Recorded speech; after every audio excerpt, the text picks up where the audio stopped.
तो जैसा कि हम लोगों ने आज सुना है कि आज हम लोग वैशाख मास के महात्म्य के ऊपर चर्चा करेंगे।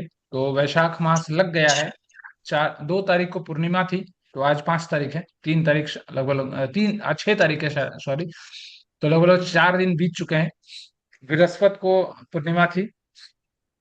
तो इस वैशाख मास के लिए कहा गया है, शास्त्रों में कहा गया है कि ना माधव समो मासो, ना कृतेन युग्मम समम, ना च वेद समम शास्त्रम, ना तीर्थम गंगाया समम।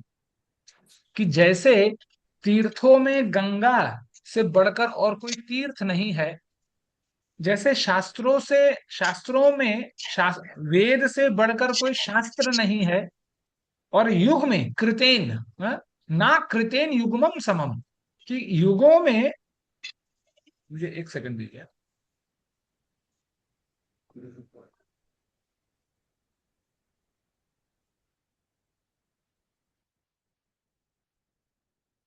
और युगों में सतयुग से बढ़कर दूसरा कोई युग नहीं है। ठीक उसी प्रकार मासों में भी वैशाख मास से बढ़कर ना माधव समो मासो, वैशाख मास से भी बढ़कर कोई और मास नहीं है। क्यों? क्योंकि ये मास एक ऐसा तपस्या का मास है कि जिस महीने में यदि हमने कुछ तपस्या जीवन में कर लिया, तो इस महीने में वो जो एक होता है ना कि जब हाँ आज हमने कर लिया तो 1 गुना हो जाएगा, 10 गुना हो जाएगा, 100 गुना हो जाएगा। लेकिन वैशाख मास की महात्म्य इतना ज्यादा है कि यहाँ पर गुना नहीं होता। इस मास में किया गया तपस्या अक्षय हो जाता है। मतलब इस मास में जिस तपस्या को जो भी हमने जीवन में कर लिया, वो जीवन भर, मतलब जीवन भर के जब तक हमारा जन्म मृत्यु का चक्कर चलते रहेगा, तब तक वो तपस्या हमारे साथ हमेशा रहेगी, हमेशा विद्यमान रहेगी, वो कभी हमसे हटेगा नहीं। इसीलिए इसकी तुलना में कहा गया है कि, मतलब इसकी फिर से तुलना की गई और कहा गया कि जैसे विद्याओं में वेद विद्या है, ठीक उसी प्रकार जैसे मंत्रों में प्रणव है ना, जैसे हम लोग भगवत गीता में पढ़ते हैं ना कि जो प्रणव है, जो ओंकार है, वही सृष्टात्मक है। क्यों? क्यों? क्योंकि वहीं से सृष्टि होती है।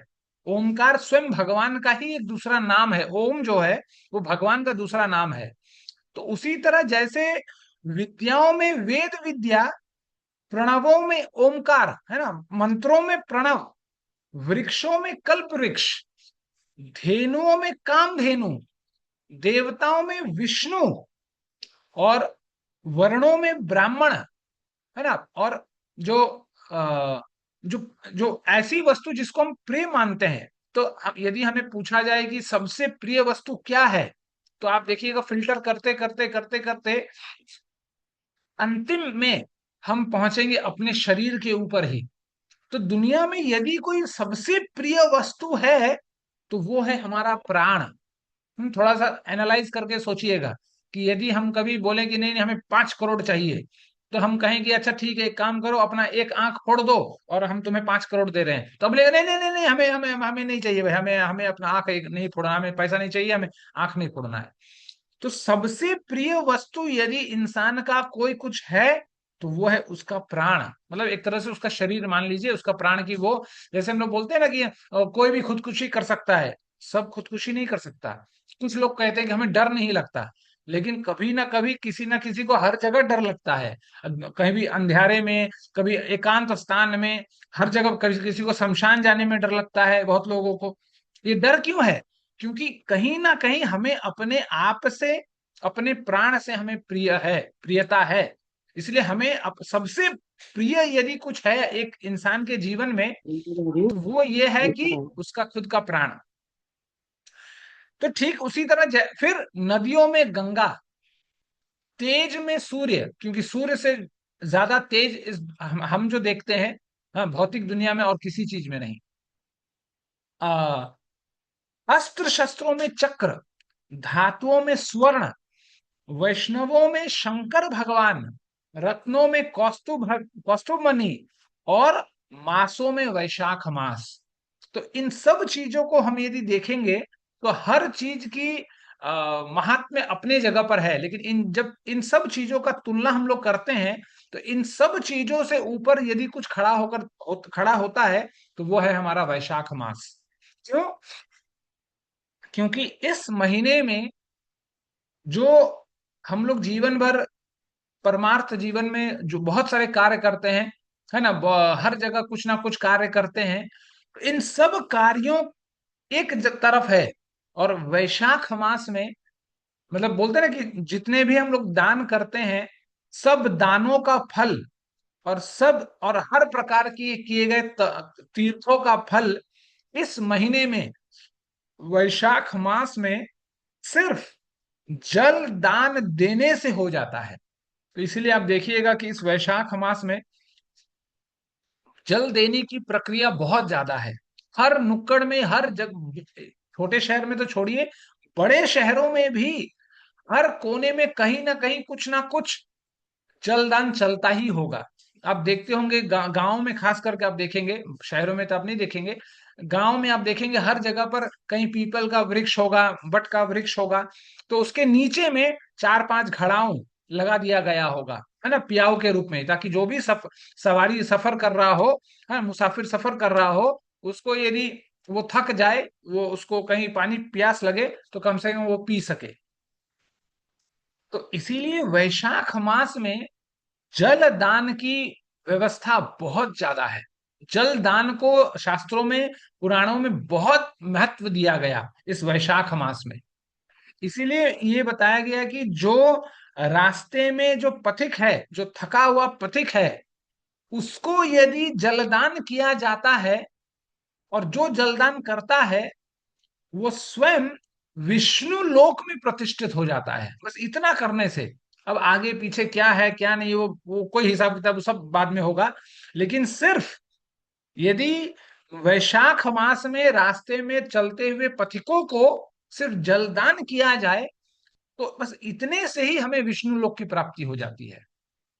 और इतना करने से हमें 10,000 राजसूय यज्ञ करने का फल भी प्राप्त होता है।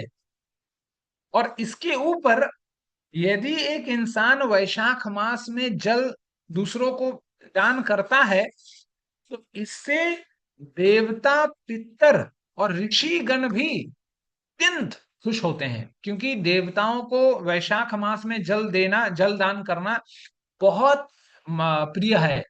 इसीलिए आप देखिएगा इस महीने से शरबत का दान बहुत ज्यादा हो जाता है, बहुत लोग शरबत का भी दान करते हैं। और जल दान इतना महत्वपूर्ण है वैशाख मास में कि यहाँ पर ब्रह्मा, विष्णु और शंकर तक खुश हो जाते हैं ऐसे इंसानों से जो जल का दान करते हैं। इसीलिए पुराणों में आगे कहा गया कि जो इंसान प्यासे को इस वैशाख मास में प्यासे को जल देता है ना, जिसको छाया चाहिए उसको छाता देता है, और जिसको हवा चाहिए, है ना, बहुत, क्योंकि गर्मी बहुत ज्यादा होती है। मतलब इस बार तो थोड़ा कुछ अलग ही हो गया लग रहा है कि हमारे एनसीआर में तो अभी तक गर्मी ही नहीं है। यहाँ तक कि बारिश पड़ रही है, ऊपर बारिश के साथ साथ ओले भी पड़ रहे हैं। शनिवार को ही बारिश हुई, तो शनिवार को ही ओले पड़े, शाम को, रात को, लगभग शनिवार ने, रविवार को, शायद रविवार को सुबह सुबह ओले ही ओले, इतना बारिश। अब मतलब गर्मी का कोई चांस ही नहीं है अभी तक। तो इन गर्मियों के दिनों में जो जिन लोगों को छाया चाहिए, उनको छाता दान जो करता है, और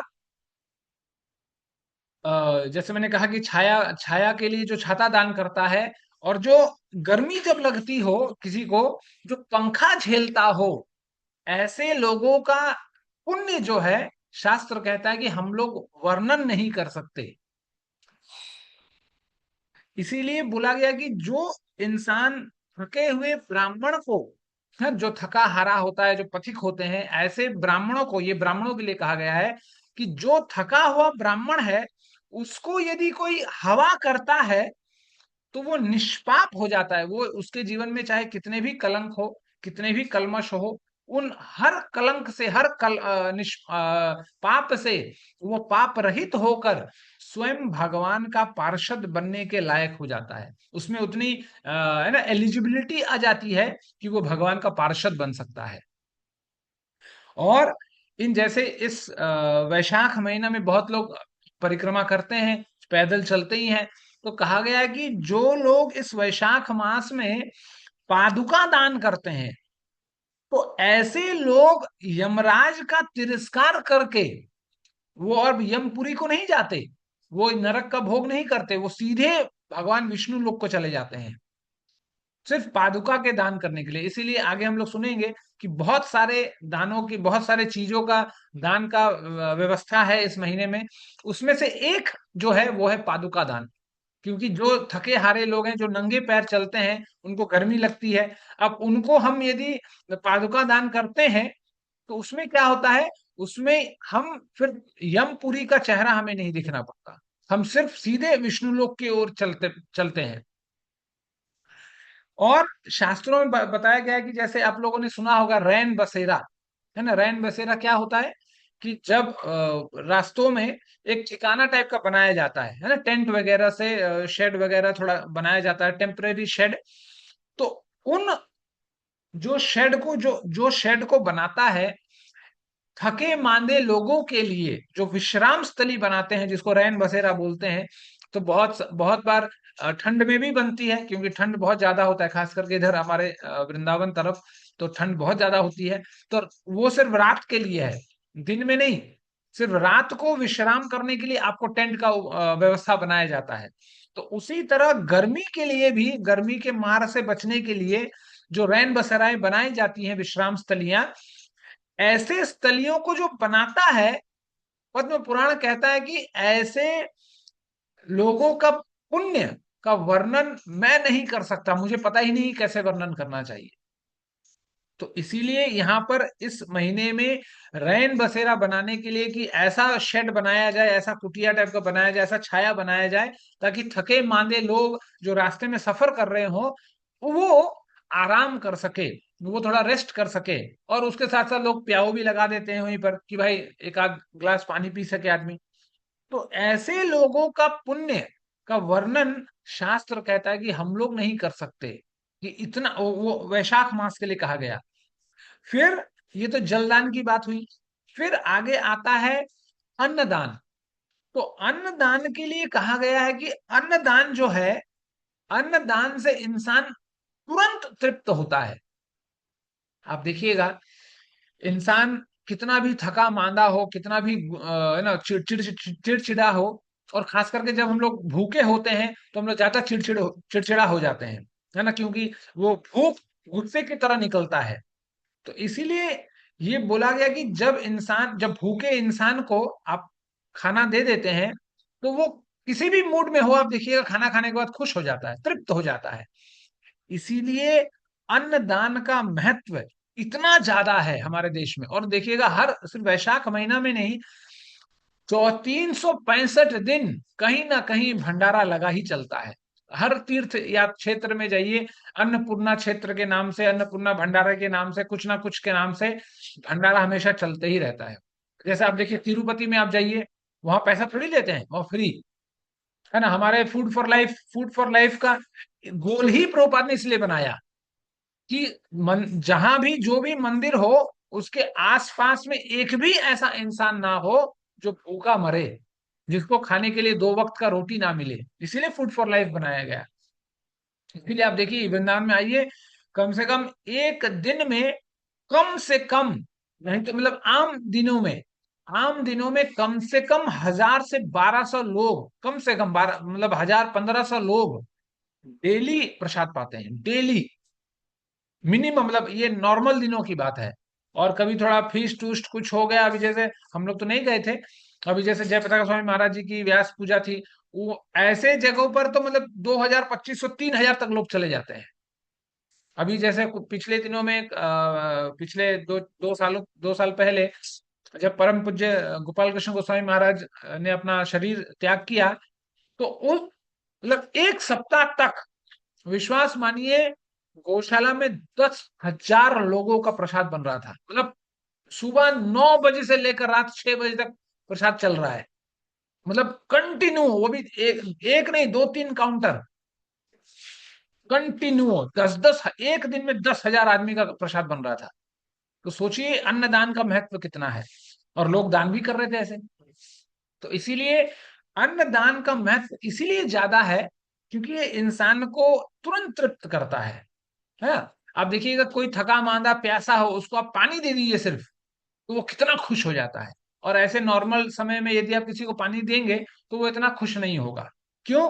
क्योंकि जब प्यास लगता है, तभी पानी का महत्व हमें पता चलता है कि नहीं भाई, पानी पानी चाहिए जीवन में, है ना? तो इसीलिए अन्न जो है हमें तुरंत तृप्त करता है।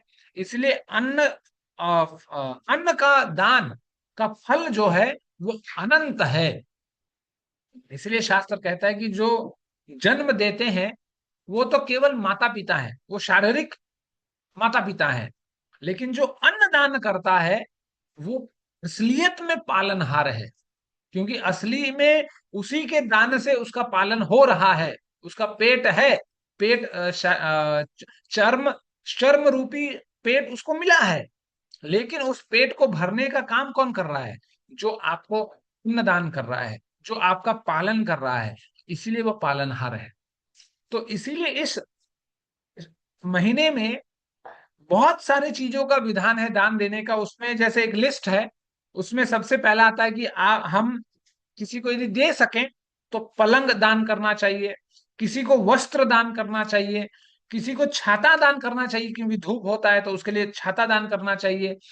जैसे आप देखेंगे बहुत सारे गांव के मंदिरों में अभी के समय क्या होता है कि ठाकुर जी को बहुत पतला कपड़ा पहनाया जाता है। ठाकुर जी का जो वस्त्र होता है बहुत हल्का, बहुत कॉटन कॉटन टाइप का, एकदम हल्का, जैसे ठाकुर जी को ये धूप ना लगे, गर्मी ना लगे। आप जैसे अभी वृंदावन आप आएंगे तो बिहारी जी के मंदिर जाएंगे तो अभी फूल बंगला लगा हुआ है। चलेगा भी, मतलब जुलाई तक चलेगा। तो ऐसे बहुत सारे मंदिरों में फूल बंगला लगता है। क्यों? क्योंकि गर्मी इतनी होती है कि उस गर्मी से बचने के लिए ये सब काम किया जाता है। तो उसी तरह जिसको धूप से बचाना हो, किसी कोई छाता दान करता है, जैसे मैंने कहा पादुका, कोई जूता दान करता है, कोई चटाई दान करता है तिनके से बनी। मतलब शहरों में तो वो सब नहीं होता। आप गांव में जाएंगे तो गांव में एक खजूर का पेड़ बोलते हैं, है ना, जहां से हमें खजूर प्राप्त होता है। खजूर के पत्ते, खजूर के वृक्ष के पत्तों से चटाई बनाया जाता है। हमारे तरफ आप जाएंगे, खजूर के पत्तों का पंखा मिलता है ना, वो मतलब स्पेशल है, वो पंखा मिलता है। तो ऐसे पंखा को, मतलब ऐसे पंखों को भी दान देने का बहुत महत्व है।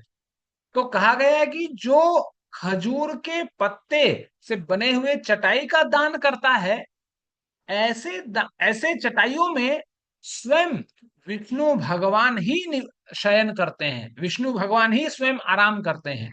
तो इतना महत्व है ऐसे चटाई दान करने का। जैसे बहुत लोग कुश का भी चटाई दान करते हैं। अब शहर वगैरह में नहीं होता, तो मैंने देखा कि बहुत सारे जो लोग दान करते हैं, बड़े बड़े पार्टी लोग, वो लोग आश्रम में क्या होता है, वो प्लास्टिक वाला ही जो चटाई आता है वही दान कर देते हैं।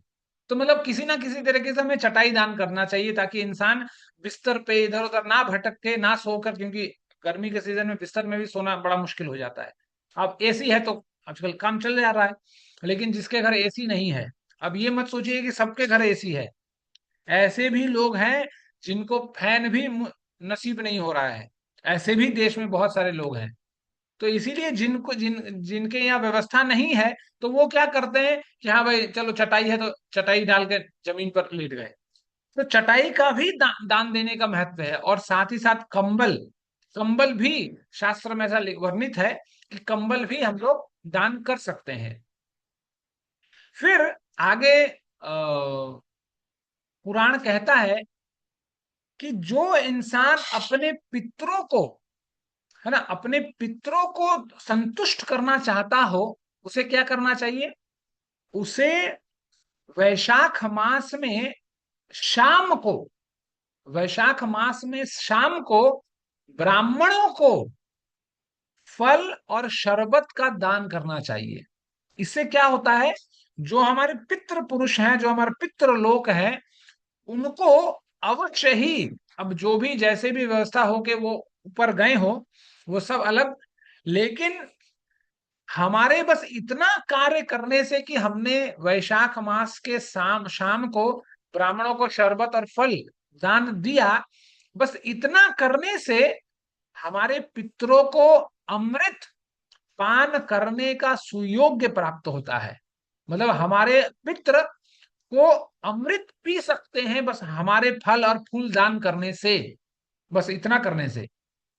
और ये बहुत सारे पुराणों में वर्णित है कि हमारे जीवन में यदि हमें खुशहाली चाहिए, तो हमें हमेशा अपने पितरों का पूजन, पितरों को आदर सत्कार अवश्य करना चाहिए। पितरों के दिनों में उनका सम्मान अवश्य हमें करना चाहिए। इसीलिए आप देखेंगे खास करके नोएडा एनसीआर में वो जो पितृ समय आता है, ये आपने शायद कार्तिक के पहले पहले आता है, अश्विन अश्विन मास में शायद। तो उस समय यहाँ पर कोई भी नया काम कोई इंसान नहीं करता। ना नया गाड़ी खरीदना है, ना गया नया घर खरीदना है, ना कोई नया डील करना है, ना सोना चांदी फलाना ढिंका कुछ नहीं करना है। उस वो 15 20 25 दिन ऐसा होता है। तो उस दिन एकदम नॉर्मल, बस दाल चावल खाओ, चुपचाप रहो घर में, आराम आराम से, जो नौकरी नौकरी भौकरी कर रहे हो करो, उस ज्यादा कुछ नहीं करना है। ये क्यों? क्योंकि ये सिर्फ पितरों को सम्मान देने के लिए। तो इसीलिए स्कंद पुराण कहता है कि जो ब्राह्मण को शाम को फल और शरबत दान करता है, उनके जो पित्र हैं, उनके पित्र निश्चय ही अमृत पान करने का सुअवसर उन्हें प्राप्त होता है। इसीलिए इन वैशाख मासों में, वैशाख मास में कहा गया कि एक इंसान को ये 7 कार्य करने चाहिए। और कौन से ये 7 कार्य हैं? तो सबसे पहला बोला गया कि इंसान को शास्त्रों का श्रवण अवश्य करना चाहिए, अनलिमिटेड, जितना आप कर सकें उतना। सबसे पहला तो शास्त्रों का श्रवण करना चाहिए। दूसरा, तीर्थों की यात्रा करनी चाहिए। इसीलिए आप देखिएगा आजकल वृंदावन में इतना भीड़ हो रहा है, इतना भीड़ हो रहा है कि ऐसा लगता है कि घर से अब निकले ही नहीं। बस बाहर से लोग आए और बाहर बाहर जाएं, बस हम लोग अब घर से निकले नहीं। किसी तरह मंडी जाकर सब्जी ले आना है, बस इतना बहुत है, इतना भीड़ है। एक जमाने में एक ऐसा समय था जब बोलते थे कि हाँ भाई, दिल्ली एनसीआर के लोग आते हैं, भीड़ कर देते हैं, सैटरडे संडे भीड़ हो जाता है। अब यहाँ ना तो सैटरडे है ना तो संडे है, सातों दिन 24 घंटे ऐसा हो गया है कि घर से बाहर पैर कदम करो तो टै टै पौ पौ के कान, मतलब आवाज से कान फट जाता है, इतना भीड़ है, मतलब हिलने का जगह नहीं है। तो इसीलिए तीर्थ यात्रा करना चाहिए इस महीने में। इस महीने में हमें संतों का संग, सत्पुरुषों का संग, वरिष्ठ वैष्णवों का संग करना चाहिए। मतलब पहला क्या है, शास्त्र श्रवण कीजिए। दूसरा है तीर्थ यात्रा कीजिए। तीसरा है सत्संग कीजिए। चौथा है, इस महीने में हमें जलदान करना चाहिए। पांचवा है, हमें इस महीने में अन्नदान करना चाहिए। छठा है, इस महीने में हमें पीपल का वृक्ष लगाना चाहिए कहीं। और अंत में पुत्र है, सातवां। तो ऐसे 7 लोगों को हमारे ऋषि मुनियों ने, जो विज्ञ पुरुष हैं, ऐसे लोगों ने इन सातों को ही संतान कहकर संबोधित किया है कि ऐसे लोग जो ये 7 कार्य करते हैं वैशाख मास में, यही असली संतान है, बाद बाकी सब बेकार है। तो इसीलिए इन सातों का पालन हमें अवश्य करना चाहिए, क्योंकि जो ऋषि मुनि हैं, जो वेदज्ञ पुरुष हैं, जो महात्मा लोग हैं, उनके दृष्टिकोण से ऐसे कार्यों को किया जाने वाला इंसान ही पुत्र कहलाने लायक है। इसीलिए आप देखेंगे इस महीने में खास करके एनसीआर में मट्ठे, मतलब जिसको हम लोग आम भाषा में छाछ बोलते हैं, छाछ करने का छाछ करने की प्रवृत्ति इतनी बढ़ जाती है कि हर नुक्कड़ में आपको छाछ दान करते हुए मिल जाएंगे। मतलब 100 लीटर में 1000 लीटर पानी, उसमें ककड़ी ककड़ी ग्रेट करके, उसमें फिर काला नमक, काली मिर्च डालकर भर भर के बांटा जाता है। और ऑटो ड्राइवर से लेकर साइकिल ड्राइवर तक, ना जाने मतलब रास्ते में जितने लोग हैं, ऐसे ऐसे क्रियाओं के लिए कभी कभी तो ट्रैफिक भी जाम हो जाता है। इसलिए आजकल कोई प्याऊ लगाने से पहले परमिशन भी लेना पड़ता है। गुड़गांव एरिया में जाएंगे तो लोकल अथॉरिटी से, लोकल पुलिस से पहले आप परमिशन भी लेना है कि भाई हमें कल लंगर लगाना है ना, कल छाछ बटेगा। तो ऐसे जगह में लगाया जाता है जो वीरान हो, कि जहां पर यदि चार चक्का कहीं आके रुके भी तो वहां पर जाम ना लगे कम से कम, क्योंकि इतनी ही ट्रैफिक होती है कि ये सब करना अनिवार्य हो जाता है। तो इसीलिए छाछ दान करने का रीति इस वैशाख महीने में बहुत ज्यादा है।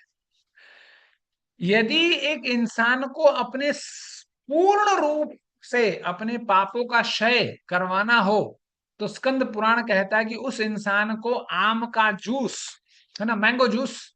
अब इसका मतलब ये नहीं कि माजा दान कर दिया जाए, है ना, माजा दान तो वो तो अडल्टरेटेड है, क्योंकि उसमें ना जाने कितने बैक्टीरिया है, कितने प्रिजर्वेटिव्स मिले हुए हैं। लेकिन अब जिसको कुछ नहीं मिलता हो तो वो माजा भी दान करता है ना, जल दान के ही लायक है। तो कहा गया है कि जिसको अपने पापों से क्षय चाहिए, पापों का क्षय करना चाहता हो, उस इंसान को आम का जूस दान करना चाहिए। तो कहा गया है कि, और खास करके ये वैशाख मास की अमावस्या का महात्म्य है, कि जो इंसान अमावस्या के वैशाख महीने के अमावस्या को शरबत दान करता है, और कैसा शरबत, तो कहा गया है कि जिस शरबत में कस्तूरी, कपूर, बेला और खस, इन चारों का सुगंध उस जल में हो, उस शरबत में हो, ऐसे ऐसे शरबत हमें दान करने चाहिए। और जो इंसान ऐसा शरबत एक घड़ा दान करता है, तो उसको सिर्फ एक घड़े को दान करने से 96 घड़ा दान करने का फल अपने आप मिल जाता है। मतलब एक बाल्टी हमने दान किया तो उससे हमें 96 बाल्टी दान करने का अपने आप फल मिल गया। तो ये चार रस जो है उस शरबत में होने चाहिए, ये चार फ्लेवर जो है उस शरबत में होने चाहिए। तो ऐसे बहुत सारी चीजें हमें दान करने के लिए, दान देने के लिए कहा गया वैशाख मास में। तो ये है कि हमें क्या क्या करना चाहिए। तो अब क्या क्या करना चाहिए के बाद, वैशाख मास में हमें क्या क्या नहीं करना चाहिए, इसका भी एक लिस्ट है। तो अब वैशाख मास में हमें क्या नहीं करना है। सबसे पहले तो पूरे वैशाख महीने में हमें अपने शरीर में तेल नहीं लगाना है। ठीक है। वैशाख महीने में हमें दिन में नहीं सोना है। वैशाख महीना में हमें कांस्य पदार्थ में भोजन नहीं करना है। वैशाख महीने में हमें खटिया पर, अपने पलंग पर नहीं सोना है।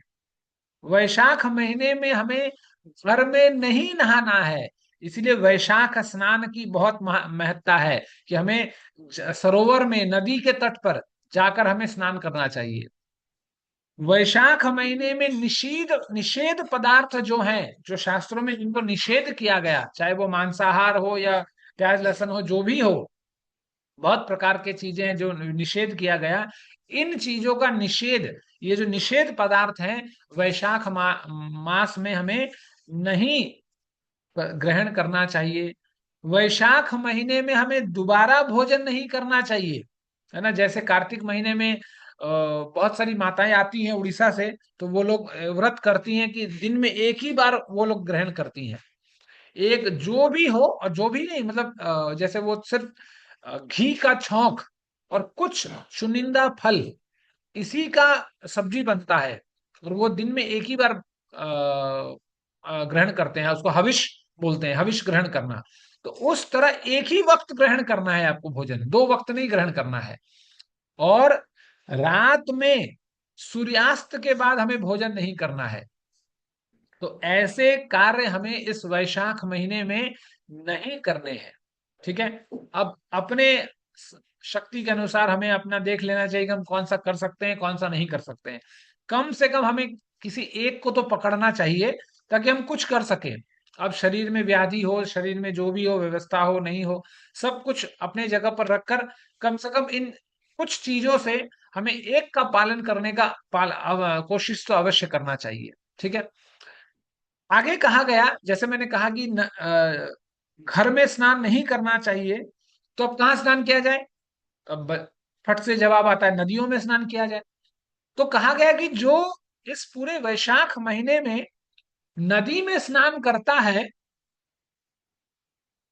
तो वो उसके तीन जन्मों का पाप उसका धुल जाता है ना, वो तीन जन्मों के पापों से वो मुक्त हो जाता है। फिर आगे कहा गया, जो ऐसी नदियों में स्नान करता हो, वो भी कब? ब्रह्म मुहूर्त में। नदी स्नान हमेशा ब्रह्म मुहूर्त में होना होना चाहिए, सूर्य उदय से पहले, ब्रह्म मुहूर्त में हमेशा। फिर आगे कहा गया कि जो इंसान ब्रह्म मुहूर्त में ऐसे नदियों में स्नान करता है जो समुद्रगामिनी हो, तो ऐसे इंसान के 7 जन्मों का पाप अपने आप कट जाता है। तो आप में से कोई जानता है कितने कोई जानता है कि समुद्रगामिनी या नदी कितनी है? मतलब यदि किसी ने देखा हो, किसी ने स्नान किया हो आज तक, कभी भी, कभी भी आप लोग कहीं गए हो,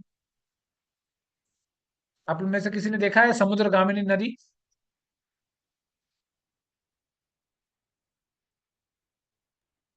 नहीं प्रभु।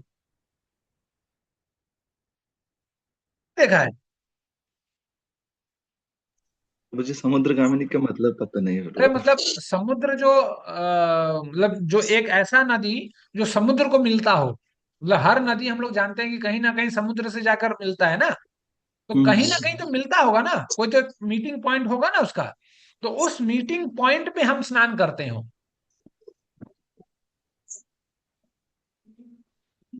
आप में से कोई कोई किसी ने नहीं देखा है? देखे हैं प्रभु जी समुद्र। कहाँ पर? रामेश्वर जी। अरे समुद्र का बात नहीं कर रहे हैं। अच्छा, मुझे हाँ आप हमको तोड़ तोड़ लेने दीजिए। प्रभु जी, द्वारका में है गौतमी नदी, समुद्र हाँ, मिलता है। द्वारिका में गोमती नदी है। अरे हम नदियों की बात कर रहे हैं, समुद्र की बात नहीं कर रहे हैं।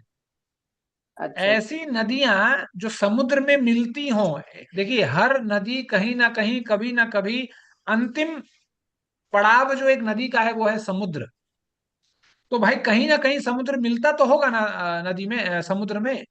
तो हाँ वही उस वो प्रयागराज। पॉइंट जहां पर मिलता हो। तो जैसे माता जी ने कहा कि गोमती नदी जो द्वारिका में है,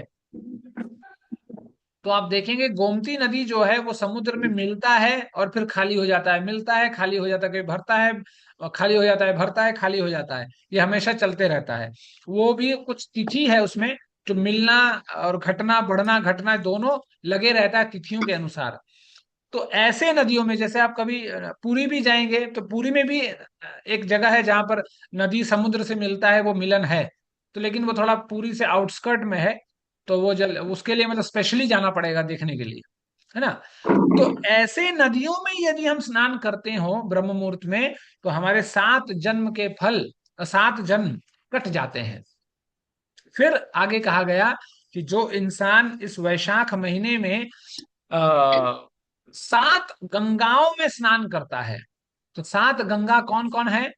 पहला है, एक तो स्वयं गंगा, दूसरा है गोदावरी, तीसरा है कालिंदी जो कि यमुना मैया, चौथा है सरस्वती, फिर है कावेरी, फिर है नर्मदा और फिर है वेणी। इन 7 नदियों में स्नान करने से, मतलब आप देखेंगे इन 7 नदियां, आप देखेंगे पूरा भारत को कवर कर लेता है। ये 7 नदियां कहीं ना कहीं पूरे भारत से आसपास, ये कहीं ना कहीं आपको मिल जाएंगी अलग अलग नाम से, है ना। तो इन 7 नदियों में जो ब्रह्म मुहूर्त में स्नान करता है, उसके करोड़ों पापों का क्षय, करोड़ों पापों का, करोड़ों जन्मों का पाप अपने आप क्षय हो जाता है, सिर्फ स्नान करने मात्र से ब्रह्म मुहूर्त में। फिर आगे कहा गया है कि इस महीने में हमें कंद मूल फल शाक नमक गुड़ बेर पत्र जल और किया, इन सब दानों का जो फल है वो अक्षय हो जाता है। इसलिए मैंने आपको कहा कि इस इस मास में जो जो भी हम दान करते हैं उसका फल हमें डबल ट्रिपल क्वाड्रुपल करके नहीं मिलता है, बल्कि इसका जो फल है वो हमेशा हमेशा के लिए अक्षय हो जाता है। वो हमेशा हमारे साथ जीवन में रहता है। वो उसका कभी खत्म, वो हमें कभी खत्म नहीं होता वो। इसीलिए इन इस महीने में जो भी दान हम लोग करते हैं वो सदैव हमारे साथ बना रहता है। तो इसीलिए इस वैशाख महीने के महात्म्य को बताने के लिए शास्त्रों में कथा आई है कि कैसे एक इंसान सिर्फ जल दान करने से उसको मुक्ति प्राप्त हो गई। तो एक कथा आती है, बहुत साल पहले जब जनक महाराज राज्य कर रहे थे, तो उनके राज्य में एक दिन बहुत बड़े, बहुत प्रतिष्ठित ऋषि जिनका नाम है श्रुतदेव, श्रुतदेव का आगमन होता है। तो जब दरबार पर जनक महाराज उनको स्वागत बहुत बहुत बहुत तरीके से स्वागत करते हैं। तो श्रुतदेव महाराज आते हैं, उनसे बातचीत होती है। तो देखिए, संतों का मिलन का सबसे सटीक तरीका यही है कि जब भी हमें जीवन में सत्पुरुष, वरिष्ठ वैष्णव से दर्शन करने का लाभ प्राप्त हो, गुरु महाराज से, गुरुओं से हम दर्शन करें, उनसे मिले हम, तो हम अपने भौतिक कार्यों के लिए, भौतिक जीवन के लिए चर्चा ना करें। और जो सत्पुरुष, जो गुरु ऐसा करता है, उनका संग हमें नहीं करना चाहिए जीवन में। क्योंकि वो अपना तो समय खराब कर ही रहे हैं, वो हमारा भी समय खराब कर रहे हैं, और कुछ नहीं। तो जब हम जीवन में सत्पुरुषों का संग करें, वैष्णवों का संग करें, वरिष्ठ वैष्णवों का संग करें, साधु ऋषियों का संग करें, तो हमें जीवन में परमार्थ के लिए चर्चा करनी चाहिए कि हमारा जीवन और आध्यात्मिक कैसे हो। ऐसी प्रश्न ऐसा होना चाहिए जो हमें अपने आध्यात्मिक स्तर को हमारे जीवन में और आगे ले जाए और उठाए। ना कि ऐसा नौकरी नहीं हो रहा है प्रभु जी, बेटा का शादी नहीं हो रहा है, बेटी की शादी नहीं हो रही है ना। एक जगह मैं कथा करने गया था, तो उसमें 90% माताएं थी। क्योंकि वहां पर क्या है कि मतलब है ना, औरत और मर्द एक साथ नहीं बैठते एक जगह पर। तो प्रभु जी लोग अलग कमरे में बैठे थे, पूरा अलग ही कमरे में बैठे थे वो लोग। अब माताएं एकदम पूरे हॉल में बैठी थी। तो सब कथा वथा, सब काम वाम हो गया, सब खत्म हो गया। तो मैंने फिर पूछा किसी को कोई प्रश्न है तो कोई पूछिए। तो सबने कहा कि नहीं नहीं, हमारे हमारे पास कोई प्रश्न नहीं है। तो अंत में बोला कि प्रभु जी, एक जब सब थोड़ा डिसमेंटल हो गए इधर उधर, हाँ वो प्रसाद का समय आ गया, थोड़ा इधर उधर हो गए। तो एक कोई आकर हमसे बोलता है कि प्रभु जी, एक थोड़ा सा एक समस्या है प्रभु जी। हाँ बताइए क्या समस्या है भाई। कि प्रभु जी, हमारी बहू को बेटा नहीं हो रहा है, लड़का नहीं हो रहा, मतलब बच्चा नहीं हो रहा है। तो हमने सोचा कि इसमें हम क्या करेंगे यार। हमने बोला भाई डॉक्टर वगैरह को दिखाओ, जो है जो डॉक्टर बताएगा क्या करना है नहीं करना है वो सब बताएगा वो। अब हम क्या कर सकते हैं इसमें। तो हम लोगों को लगता है कि जब कोई एक दिन हमारे घर में एक महाराज आए थे, गांव की बात है। तो वो जब आए तो बातचीत होने लगा, तो उस दिन से पहले वो एक माता जी आई थी, तो वो हमारे घर कभी नहीं आई थी मैंने तो कभी जीवन में नहीं देखा उनको। तो पहली बार वो आई, तो मैंने भाई अच्छा ठीक है, आओ दर्शन, संत का दर्शन मिलेगा, वैष्णव का दर्शन कर सकेंगे, कभी तो ऐसा करते तो है नहीं, ठीक है आओ। तो फिर जब हो गया, इधर उधर हो गया, तब खत्म हो गया, तो मैंने मम्मी से पूछा कि अरे आज कैसे अचानक से ये हमारे घर। तो नहीं नहीं, वो उसने मंदिर में मैंने जब बताया था सबको कि महाराज आने वाले हैं, तो आप लोगों को घर आना होगा, दर्शन करने मिलेगा। तो ये सुनकर वो भी चली आई। अब देखा, अच्छा ठीक है ठीक है। तो फिर आगे मम्मी बोली कि नहीं नहीं, उसका बेटा जो है बहुत बदमाश है, सुनता नहीं है बात, छोटा है, ये है फलाने का। तो कुछ मंत्र तंत्र जानने के लिए आई थी। तो मैंने बोला पहले से कि ये सब महाराज नहीं सुनेंगे तुम्हारा, गुस्सा करेंगे वो। तो फिर भी वो आई। तो जब महाराज ने कहा कि ये सब हमको मत बताया, तो वो फिर चुपचाप होके चली गई। तो संत पुरुष के पास आप जब जाएं, जब वरिष्ठ वैष्णवों के पास जाएं, तो अपने भौतिक जीवन की चीजों को लेकर ना जाएं, क्योंकि ये चलते रहेगा। देखिए यही द्वंद है जीवन में, यही दुख है जो ये दावानल है, जो हमेशा चलते रहेगा। इसका कोई इलाज नहीं है। एक खत्म होगा तो दूसरा आ जाएगा, दूसरा खत्म होगा तो तीसरा आ जाएगा। इसीलिए अभी कुछ दिन पहले माता जी बोल रही थी, कोई एक माता जी बोल रही थी कि प्रभु जी, जब दुख बहुत दिनों तक चलता है, हमें लगता है कि हमारे जीवन में दुख है और किसी के जीवन में दुख ही नहीं है। हर इंसान के जीवन में उसके अनुसार कुछ ना कुछ चलता ही रहता है। तो इसीलिए जब श्रुतदेव महाराज जनक जी के दरबार पर आए, जब आतिथ्य हुआ, जब वार्तालाप का समय आया, तब जनक महाराज ने बोला कि महाराज कुछ वैशाख का महीना है, कुछ इसके महात्म्य के बारे में बताइए कि कैसे हम और तपस्या कर सके। देखिए कौन पूछ रहा है, जनक महाराज पूछ रहे हैं, जो 12 है ना, 12 लोगों में एक हैं, 12 महाजनों में जो एक हैं वो पूछ रहे हैं, जो अपने आप में त्रिकालदर्शी हैं। तो हमारे जैसे लोग फालतू में ही हम लोग घमंड करते हैं कि हम लोग ऐसा सब कुछ जानते हैं। इसलिए कहा गया कि विद्या विनय संपन्ने। हाँ, विद्या जो है वो इंसान को विनय बनाता है, विद्या इंसान को अहंकारी नहीं बनाता है।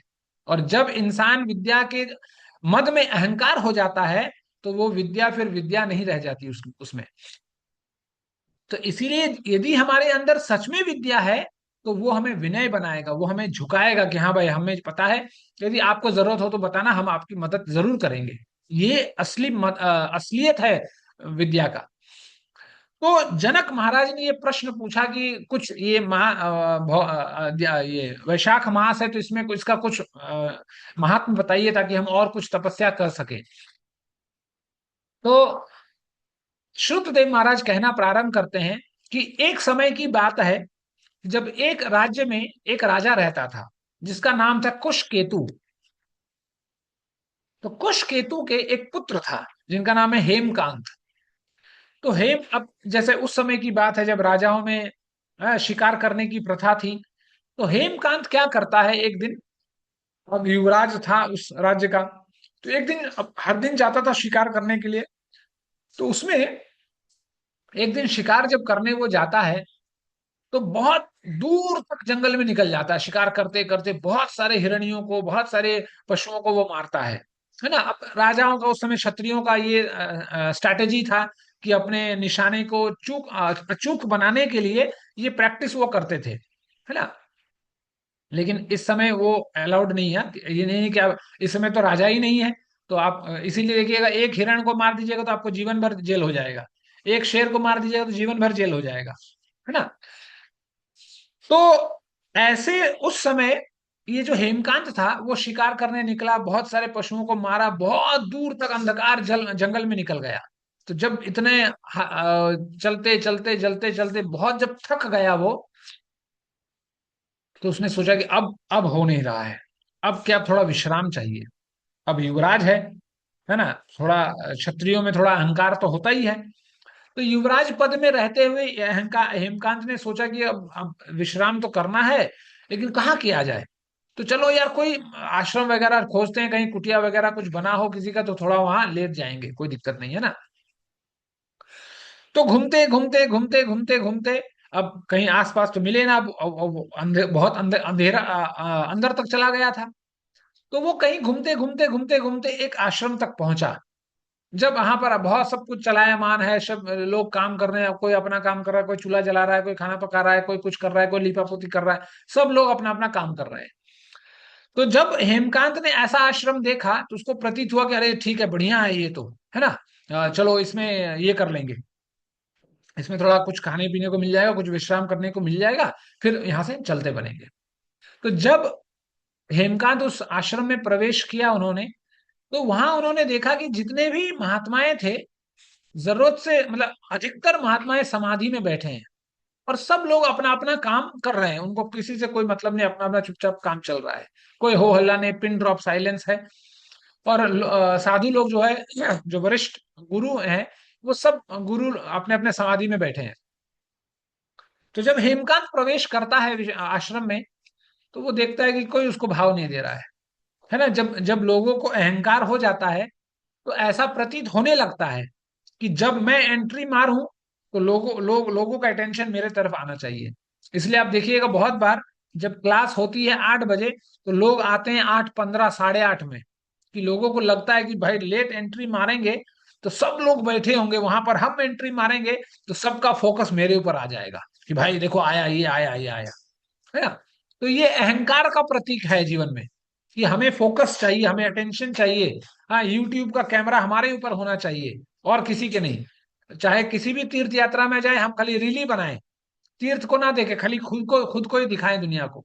ये अहंकार का प्रतीक है, अपने शरीर के प्रति आसक्ति का प्रतीक है ये, कि हम अपने शरीर से कितने आसक्त हैं हम। तो हेमकांत भी वैसा ही था। तो हेमकांत को लगा कि यार हम एंट्री तो मारे, लेकिन किसी ने कोई भाव नहीं दिया यार हमें।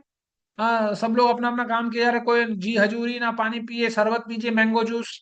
हाँ, कोई कोई जूस नहीं है तो पानी नहीं मिल रहा है यहाँ, कोई जूस की बात तो दूर रहा। तो फिर बहुत समय तक होते होते जो शिष्य इधर उधर काम कर रहे थे अपना, वो शिष्य आए और हेमकांत से पूछा, अच्छा महाराज जी क्या चाहिए, आप कैसे यहाँ आपका आना हुआ। और तब तक हेमकांत जल भून गया था एकदम, कि यार इतना, एक तो थका मांदा है ना, शरीर टूट रही थी, उस पर इधर कोई अटेंशन फोकस ना दे उनको। अब युवराज है ना, एक राजा का युवराज, एक राज्य का युवराज। तो उन्होंने जब देखा कि यार कोई हमको कोई पूछ नहीं रहा है, और तब तक जब गुरु के शिष्य, जितने भी शिष्य काम कर रहे थे, वो जब हेमकांत तक पहुंचे, तो हेमकांत ने बोला कि अरे यार, मैं इतने बड़े राजा, राज्य का युवराज, मैं आया, मेरे आतिथ्य में, मेरे सत्कार में तुम लोग कोई कुछ कर नहीं रहे हो, अपना अपना काम किए जा रहे हो, ये जो मेरा इंसल्ट है। तो शिष्यों ने कहा कि देखिए महाराज, ऐसी कोई बात नहीं, हमारे गुरुदेव जो हैं वो समाधि में है ना, वो अपने चिंतन में लगे हुए हैं, और हमें बस इतना ही बताया गया कि हमें अपने आश्रम के कार्य क्रियाकलाप को जारी रखना है। हमें ऐसा कोई निर्देश नहीं दिया गया जिसके अनुसार हम आपकी मदद कर सके, हम आपकी आदर सत्कार आपको कर सके, हमें ऐसा कोई निर्देश नहीं दिया गया। तो जब हेमकांत ने ऐसा सुना, तो वो और आग आग बबूला हो गया।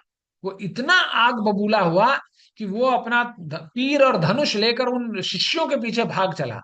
तो जितने भी शिष्य थे आश्रम में, लगभग लगभग 300 शिष्य थे आश्रम में, तो 300 के 300 शिष्य आश्रम छोड़ के भागे, क्योंकि अब ये तो वो पागल हाथी की तरह, मताल हाथी की तरह तीर बरसाने लगे।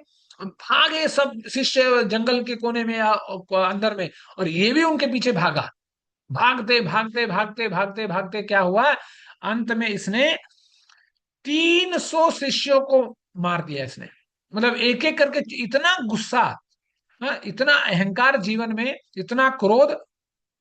इसलिए कहा गया कि काम, क्रोध और लोभ, ये नरक के 3 द्वार हैं। इन तीनों को हम किसी एक को भी पकड़ लेंगे, तो चाहे हम कितना भी पानी पिलाएं किसी को, अंत में हमें नरक में ही जाना पड़ेगा।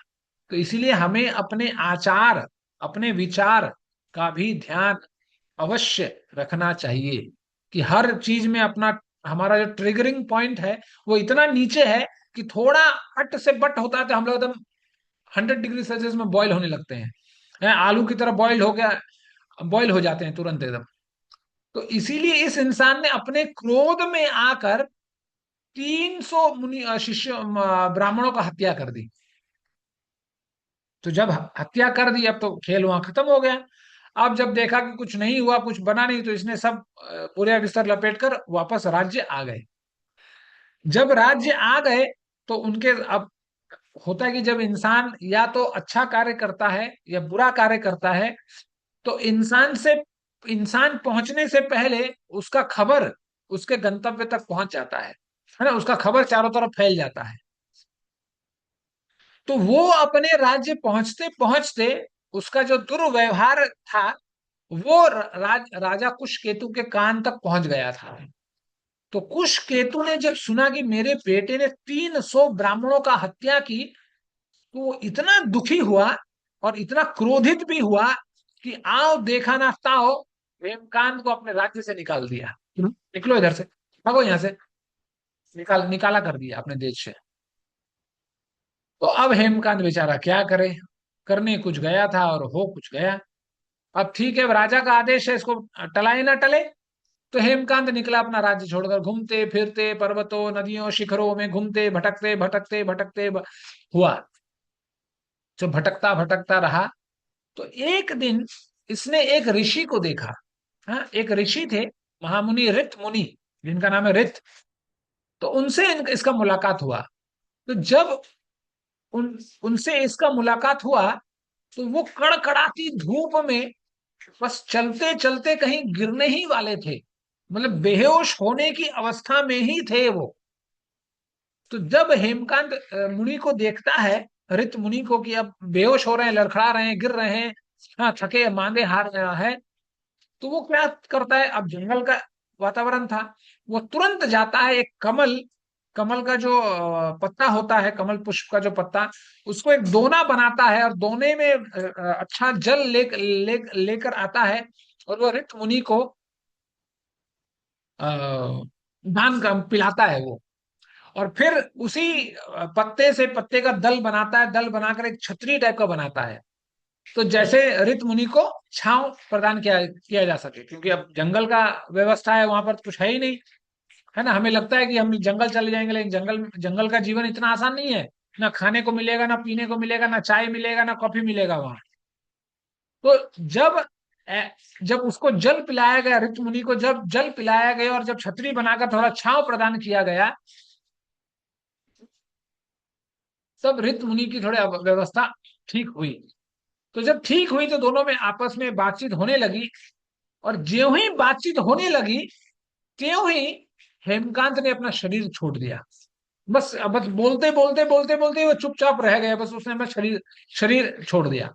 इसलिए कहा जाता है कि यमराज हमारे जीवन में किधर से आएंगे पता नहीं, कब आएंगे पता नहीं, अच्छे हो, स्वस्थ हो, और स्वस्थ ना हो, कोई लेखा जोखा नहीं।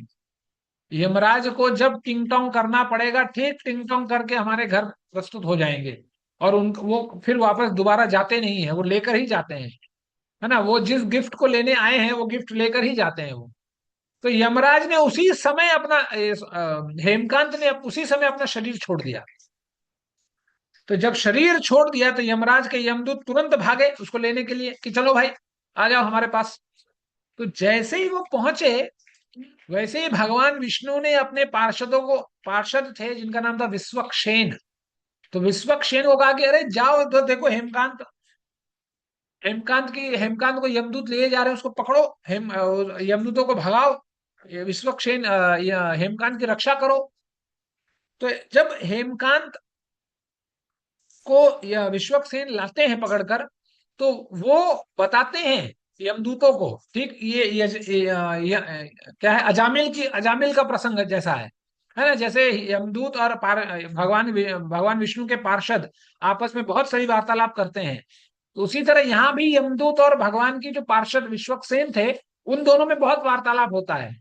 और विश्वक्सेन कहता है कि भाई, ये कितना भी पापी हो, 300 ब्राह्मणों का हत्या भी इसने क्यों ना किया हो, लेकिन इसने एक वेदज्ञ पाठज्ञ शुद्ध ब्राह्मण को इसने जल दान किया है वैशाख महीने में, इसने एक ब्राह्मण को छतरी का दान किया है, छाता दिया है, छाया दिया है, तो इसीलिए इसके हर प्रकार के पाप कट गए हैं, और अब ये शुद्ध हो गया है। अब इसे ऊपर के लोक को की प्राप्ति होगी, विष्णु लोक की प्राप्ति होगी, इसलिए इसे हमारे साथ जाना है, ना कि तुम्हारे साथ। तो ऐसा कहकर हेमकांत को जो पार्षद गण होते हैं, वो अपने साथ विष्णु लोक को चले जाते हैं। और इधर विश्वक्सेन स्वयं एक ब्राह्मण का शरीर धारण करके जनक महाराज ने कुश केतु के महाराज में राज्य में जाता है, और पूरा वृतांत कुश केतु को सुनाता है कि आपके बेटे के साथ ऐसा ऐसा हुआ है, उसकी अच्छी गति हुई है, अब आपका भी समय हो गया है कि अब आप राज्य का त्याग कीजिए और वन प्रस्थान कीजिए। तो ऐसा सुनकर कुश केतु, क्योंकि वो बहुत अच्छा राजा था, कुश केतु अपने राज्य को अपने दूसरे बच्चों के हाथ में सौंप कर, अपने पति पत्नी दोनों एक साथ मिलकर वानप्रस्थ, वन को जो प्रस्थान करे उसी को वानप्रस्थ कहते हैं, तो अपना वानप्रस्थ जीवन वो प्रारंभ करते हैं। तो अब इसी के साथ ये जो कथा है, ये कथा भी यहाँ विश्राम करती है। तो इसीलिए ये पूरा का पूरा वैशाख मास हमारे लिए बहुत महत्व है, कि हम जहां जैसे हैं, जितना हमारा सामर्थ्य है, हमें जीवन में कुछ ना कुछ करना चाहिए। और इस वैशाख मास का जो सबसे रोचक पहलू है, कि इसी वैशाख महीने में दो ऐसे पर्व आते हैं जो वैष्णवों के जीवन में बहुत लाभदायक है। एक है अक्षय तृतीया, जो कि आगे आने वाला है, चाहे शायद 20 तारीख को है, 20 अप्रैल सोमवार को है। और एक है नरसिंह चतुर्दशी, वो शायद 30 तारीख को है। तो ये इन दोनों का भी पालन हमें जीवन में अच्छे से करना चाहिए, क्योंकि नरसिंह चतुर्दशी, नरसिंह भगवान की जब कृपा होती है तो हमारे जीवन में जितने भी हमारे आध्यात्मिक जीवन में प्रगति करने के लिए बाधाएं आती हैं, उन सब बाधाओं का निवारण अपने आप होने लगता है। तो इसीलिए नरसिंह चतुर्दशी का पालन बहुत अच्छे से कीजिए, और साथ ही साथ अक्षय तृतीया का भी पालन, क्योंकि अक्षय तृतीया बहुत फेमस है अपने आप में, कि ये कहे इसका नाम ही है अक्षय। ये इस दिन हम जो भी करते हैं, चाहे जैसे यहाँ वैशाख मास में बताया गया कि हम शास्त्र का श्रवण करें, संतों का संग करें, तीर्थ यात्रा करें, जल दान करें, या अन्न दान करें, या जो भी हम परमार्थ के कार्य करें अक्षय तृतीया के दिन, तो वो अपने आप अक्षय हो जाता है, उसका कभी क्षय नहीं होता। इसलिए उस दिन का नाम ही है अक्षय तृतीया। तो इसीलिए हमारे सामर्थ्य के अनुसार हम जो भी करना चाहें, जो भी सोचें, हमें अवश्य कुछ ना कुछ, अभी मैं हम लोगों ने जितना भी चर्चा किया उसमें से कुछ ना कुछ, किसी ना किसी चीज को हम ग्रहण करके हम अपने जीवन में अपने स्थान में रहते हुए उसका पालन करने का हमें कोशिश अवश्य करना चाहिए। ठीक है, तो इसी के साथ आज के सत्र को हम लोग विराम देते हैं। यदि किसी का कोई प्रश्न है